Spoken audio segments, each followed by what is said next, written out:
Hey guys, welcome to All Inspire. I'm Amanda Gargiulo.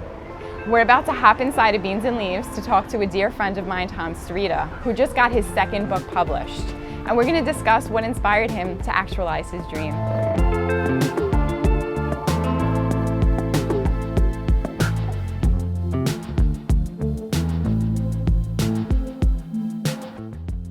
Welcome to All Inspire. I'm Amanda. We're joined by Tom Starita, who is somebody who's been in my life for a very long time. I'm excited to be able... 20 years? Only 20 years, Yeah, no big deal.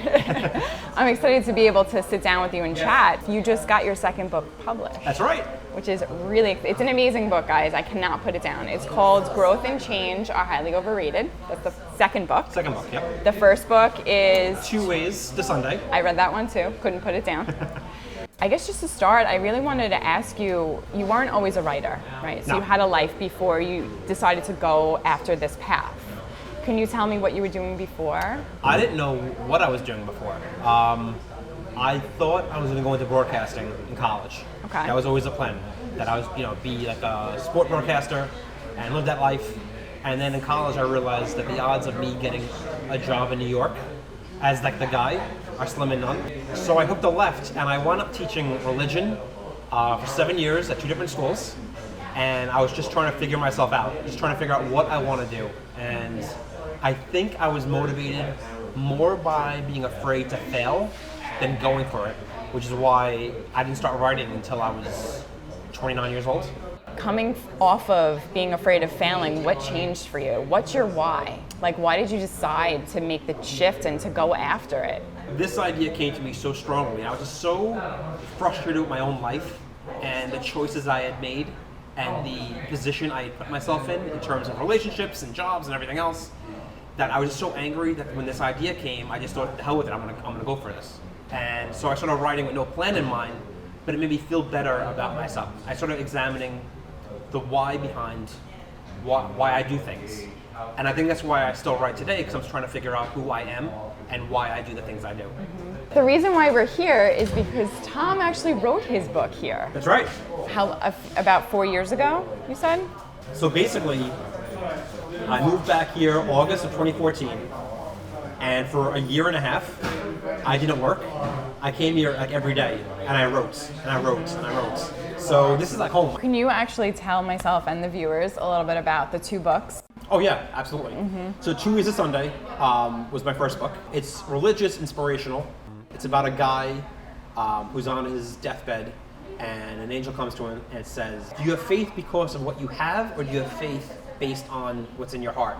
So the story is about him reliving his life, and it's going to be a lot harder to find out if his faith is true or not. The second one was more funny, spur of the moments. So that's called Growth and Change Are Highly Overrated. That kind of brings me to my next question. Oh, perfect. Look at that. So I've been enjoying your book, Growth and Change Are Highly Overrated. And in your book, Lucas James, who's the main character, and I won't give anything away, Okay. No spoiler alerts here, guys, but he makes a few references to society and the expectations that society places on you, and even like the mediocrity of the everyday. Mm-hmm. Is that something that comes from your own experience and your own view about society and its expectations, or was that something you kind of wrote based on things you've heard? Where'd that come from? I've heard people speak and talk like that, and they might actually believe what they're saying, but are they blaming the world for their circumstances? And should they instead be looking at themselves and why they are where they are? That's the question. Mm-hmm. I think everything's internal. I think you are responsible for your life. So if I'm not succeeding, why am I not succeeding? And it's, you gotta look in the mirror and figure that out.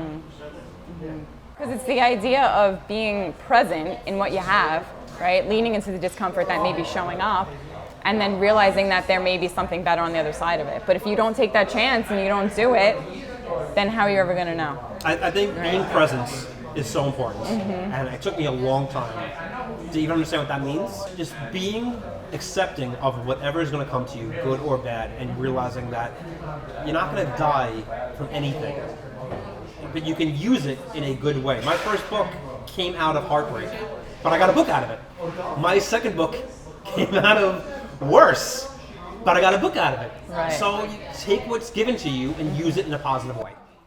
Are you proud of yourself for leaning into discomfort and doing what you felt that you wanted to do regardless of the fear? I look back on the last 10 years and I'm happy with the way I handled decisions and choices. And I'm happy that I didn't run away from things. And I think it's very important to, well, like we talked about earlier about being present, like not being afraid to like to feel things. So if you're sad, it's okay to be sad. If you're happy, it's okay to be happy. I think the problems that I've encountered in my life is when I've ignored depression, pain, whatever it may be, that just makes it amplify, and then you're not living your best life and you're hurting people around you who are just trying to be there for you, but you're pushing them away because you're not happy. So if you're not happy or you're sad or whatever it may be, if there's a loss or whatever it may be, just face it and deal with it, because the only way you're going to move forward is by actually moving forward and not just ignoring pain. What are some words of wisdom that you can offer to someone who has a dream or an idea in their own minds, and maybe like you, they're afraid of taking the chance, fear of rejection, things come up. Could you offer them some advice? Yeah, do it. Do it. And odds are, you know what, it's going to fail. It's not going to work out. And the good thing is, if that doesn't work out, you've laid a nice foundation for the next thing you're going to do. And maybe that will work out. But probably not. That's not going to work out either. So then now you got two things in your pocket. Right. So do it because you want to do it. Do it because you enjoy doing it. And whatever the results are, you can't control that. Just control what you can, and that's doing it. Great advice. All right. I want to thank you, Tom, for joining us. Thank you. I want to thank you, Beans and Leaves, for allowing us to utilize your space and to let us hang out with your patrons and everybody here and your staff. Thank you guys for joining us. Make sure you do it and check out All Inspire's next episode. Bye guys, till next time.